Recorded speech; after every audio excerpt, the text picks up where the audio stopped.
Olá, eu me chamo Pedro Lemos e sou mestrando do programa de pós-graduação em Arquitetura e Urbanismo da Unesp de Bauru.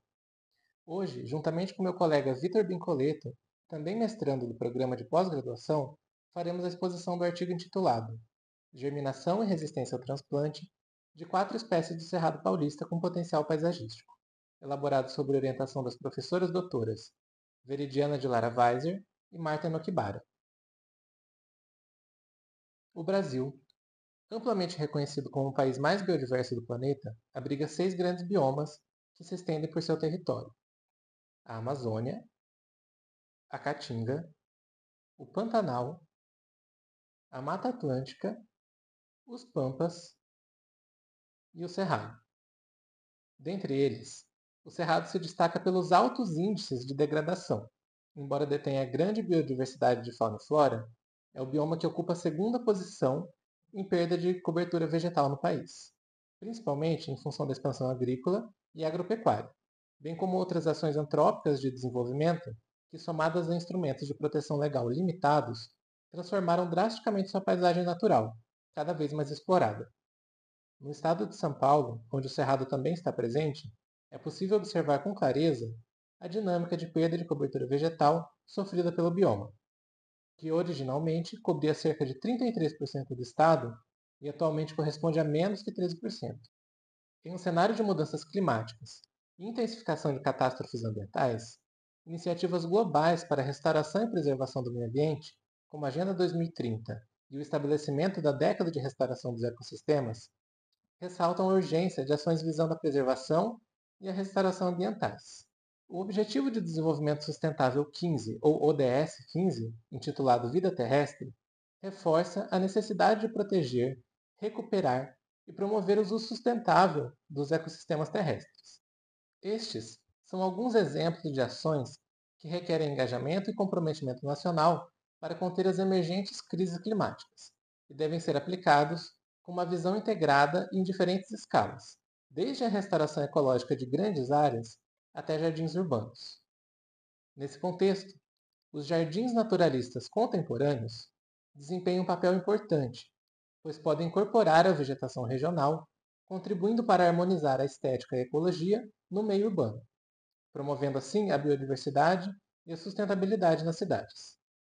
Esses jardins utilizam espécies nativas ou exóticas adaptadas e técnicas de manejo que minimizam a intervenção humana, criando ecossistemas funcionais que não apenas embelezam, mas também contribuem para a conservação ambiental.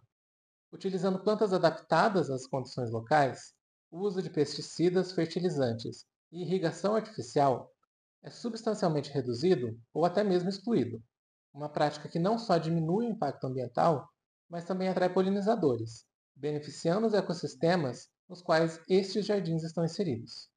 Entre projetos notáveis no estilo naturalista contemporâneo, podemos citar o Highline Park, em Nova York, e o Lurie Garden, em Chicago, ambos projetados pelo paisagista holandês Piet Oudolf, um dos profissionais mais relevantes na área. Oudolf tradicionalmente utiliza critérios estéticos que valorizam a estrutura da planta e a textura visual, com destaque para gramíneas e outras herbáceas ornamentais, organizadas em 3 categorias: plantas protagonistas, coadjuvantes e matrizes. A planta protagonista é aquela que atrai a atenção o ano inteiro, enquanto a coadjuvante possui atratividade temporária e a planta matriz é menos notável, entretanto eficaz em cobrir o solo, dando unidade ao jardim. No Brasil, embora o mercado de plantas ofereça opções de espécies exóticas e nativas de biomas florestais, essa oferta é limitada quando se trata do cerrado, especialmente no que diz respeito às suas plantas arbustivas e herbáceas. A flora desse bioma permanece pouco visível no paisagismo brasileiro, com incipiente oferta de plantas, exceto para as espécies arbóreas. A falta de visibilidade dessa flora é um dos principais obstáculos para a implementação de jardins de cerrado no país. E para contornar essa questão, é essencial desenvolver estratégias, técnicas e logísticas que viabilizem o uso dessas plantas no paisagismo. Experiências pioneiras têm sido realizadas em Brasília pelo paisagista e agrônomo Júlio Pastor, responsável pelo Jardim de Sequeiro, implantado sobre laje no campus Darcy Ribeiro, e pela arquiteta paisagista Mariana Siqueira, que se inspira nos jardins de Aldorf para projetar com a flora do Cerrado. No estado de São Paulo, O projeto Campina Experimental do Cerrado, implantado no campus da Unesp de Bauru, conta com uma equipe multidisciplinar que conduz desde 2022 um jardim experimental, com espécies nativas do Cerrado Paulista e vem realizando experiências desde então. Entre essas experiências, o ensaio apresentado neste trabalho, que teve como objetivo analisar a taxa de germinação, velocidade de crescimento e resistência ao transplante e plantio de 4 espécies do Cerrado Paulista, visando compreender seu comportamento para futura inserção em projetos de paisagismo. O experimento ocorreu no pátio da Central de Laboratórios da Faculdade de Arquitetura, Artes, Comunicação e Design da Unesp de Bauru. Foram selecionadas as espécies Andropogon bicornis, conhecido popularmente como capim-rabo de burro, a Mimosa dolens, conhecida popularmente como mimosa, o Paspalum stellata, conhecido popularmente como capim-orelha de coelho, e Schizachyrium sanguíneo, conhecido popularmente como capim roxo. As espécies foram selecionadas por seu potencial em contemplar as categorias compositivas definidas por Pitaldoff e expostas anteriormente, de forma adaptada à flora do Cerrado Paulista. O capim-rabo de burro pode ser classificado como protagonista, a mimosa e o capim roxo como coadjuvantes e o capim-orelha de coelho como matriz. O cultivo das espécies foi feito a partir de sementes e seguiu os seguintes parâmetros. Para porcionar a quantidade de sementes, foram utilizados copos de 180 ml como referência. Após o porcionamento das sementes, foi realizado um beneficiamento com triagem manual para separação de resíduos que as sementes pudessem conter, como invólucros, palhas e sujidades, possibilitando quantificá-las. O plantio foi realizado em dezembro de 2023, utilizando a técnica de semeadura indireta, que consiste na transferência de mudas de recipientes, como bandejas, vasos e tubetes, para o local onde será plantado em definitivo. Cada espécie foi semeada em vasos de 60 litros, preenchidos com diferentes camadas. 2/3 da capacidade foram ocupados por material drenante. Foi utilizada a brita basáltica, sobre o qual foi disposta uma manta de bidim, e o terço restante foi completado com solo de cerrado livre de sementes, coletado a uma distância aproximada de 70 metros do experimento. O solo foi retirado a uma profundidade de aproximadamente 1 metro, para evitar a presença de sementes da camada superficial, comumente chamado de banco de sementes. Para garantir a fixação das sementes e proteção contra a predação de pássaros e insetos, foi aplicada uma fina camada de terra vegetal acima das sementes. Sobre os procedimentos realizados para análise dos parâmetros estudados, o monitoramento dos indivíduos de cada espécie ocorreu semanalmente, entre os meses de janeiro e junho de 2024. Para determinar a taxa de germinação de cada espécie, foi calculada a relação entre o número de sementes germinadas e o número total de sementes testadas. Para determinar a média de crescimento de cada espécie, foram computados dados relativos à altura e diâmetro da parte aérea das plântulas, caules e folhas. As médias de crescimento foram obtidas com base no acompanhamento de 5 indivíduos de cada espécie, selecionados randomicamente dentre as plântulas que germinaram. O cálculo das médias de crescimento, tanto em altura quanto em diâmetro, foi realizado semanalmente, a partir da soma das alturas dos indivíduos dividida pela quantidade de indivíduos. Com relação à velocidade média de crescimento, seu cálculo foi realizado somando as diferenças entre a média de crescimento semanal dos indivíduos e dividindo o resultado pelo número de intervalos semanais do período em que o experimento foi analisado. Na 21ª semana de acompanhamento, o 5º mês do experimento, foi realizado o transplante das mudas para sacos plásticos de cultivo preenchidos com terra vegetal. As medições foram realizadas até a 26ª semana, o 6º mês de acompanhamento, visando analisar os impactos resultantes do transplante através de manifestações visuais, como o estacionamento do crescimento dos indivíduos, o aparecimento de folhas secas e a mortalidade. Os resultados foram obtidos através do acompanhamento e dos cálculos realizados, possibilitando a coleta de dados objetivos em relação aos 3 parâmetros analisados. Em relação à taxa de germinação das espécies ensaiadas, pudemos observar um baixo desempenho, com todas as espécies apresentando índices inferiores a 5%.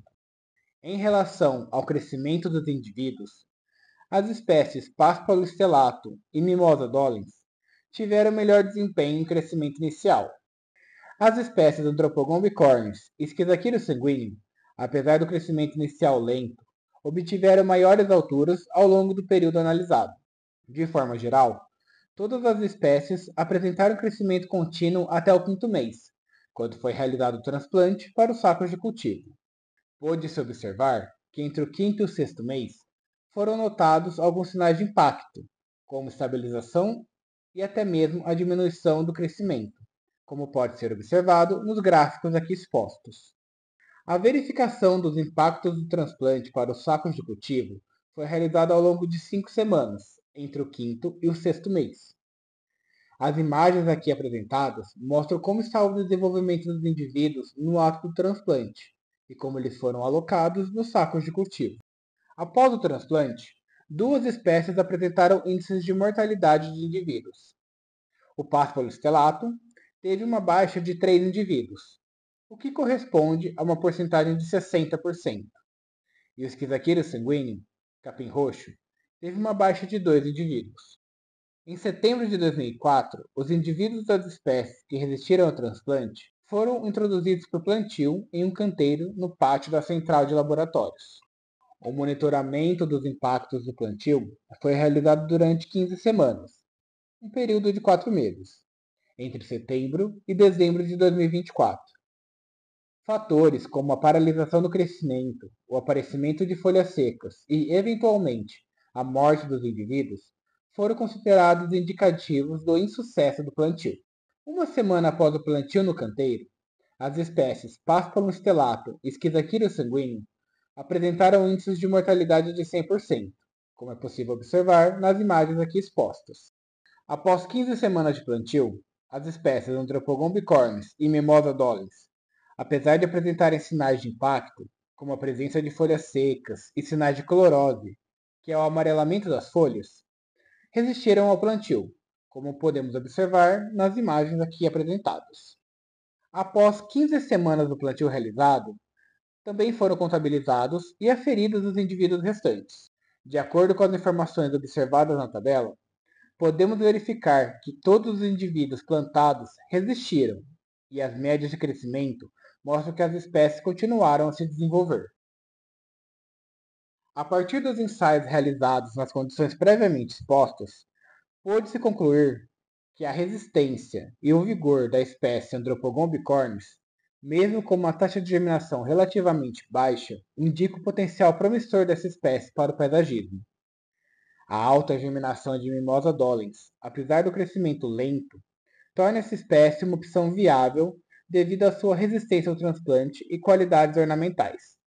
Esse conjunto de espécies pode ser interessante em contextos que demandam fácil estabelecimento e manutenção. As taxas de germinação de Paspalum stellatum e Schizachyros sanguineum, aliadas à sensibilidade ao transplante, indicam que essas espécies apresentam maior potencial para projetos paisagísticos que utilizem semeadura direta, evitando etapas que comprometam seu desenvolvimento.